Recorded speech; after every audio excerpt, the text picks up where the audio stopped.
everybody, and welcome back. This is going to be a short video that is kind of a step back in the buggy build series. When I did my turnbuckles, I set them according to the book. Well, I had several people ask me about theirs being off when they put it on the car, and yes, it's off. If you go by those book measurements, it's off a little bit, and you have to make several adjustments to get it right. So what I decided to do, for my own benefit and for your benefit too, I'm going to measure my nitro buggy and get the measurements of what they are once the car is finally set up. The setup is pretty much the same on the e-buggy, so I'll go ahead and set mine to this, and it should be a closer start. Now, you set them pretty much the same left and right, even, but once you make your adjustments, they get off a little bit. So I'm going to find a happy medium. Like, I know the front's a couple millimeters, 1 or 2 millimeters off, so I'm going to measure them, and I'm going to write them down in the book. And that way I'll go ahead and set my turnbuckles for my new kit, and you can set yours as well. It's probably a good starting point. So I'm going to get this camera turned around into a POV view, and we'll get started. Okay, so here we go. We're going to measure the turnbuckles on my nitro car to give us a starting point other than what's in the book. So I'm going to measure this side. Then we'll do the front camber first.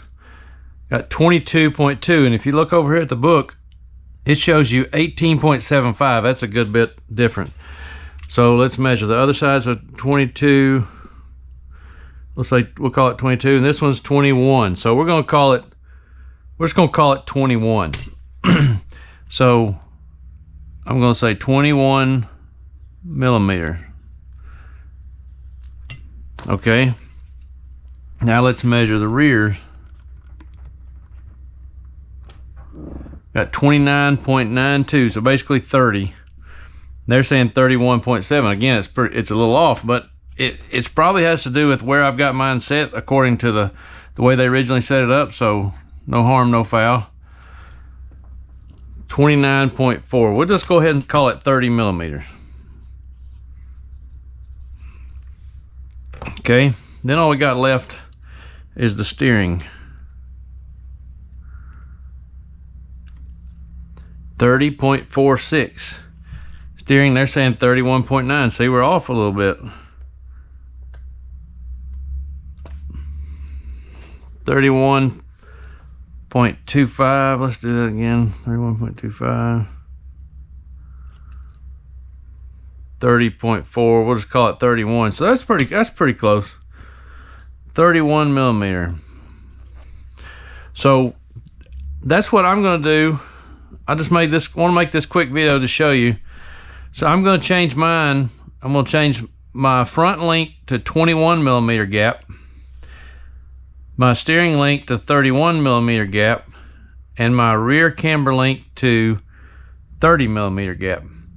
So I'm going to do that, and if you want to do the same, I think it's a good starting point. Now, obviously, you're going to have to change it. You're going to have to adjust it to get it right there in the sweet spot.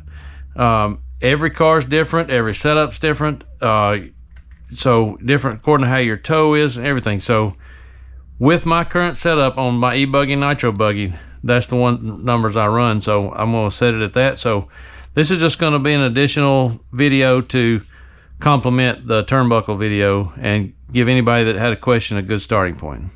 Thank you. Okay, that's just a quick video wrap up where I'm going to set my turnbuckles at. That should get it a closer starting point and less adjustments to have to make when you get started. So I hope this helps you out. Anybody that had questions, make sure you subscribe and hit that notification bell, and we'll see you next one.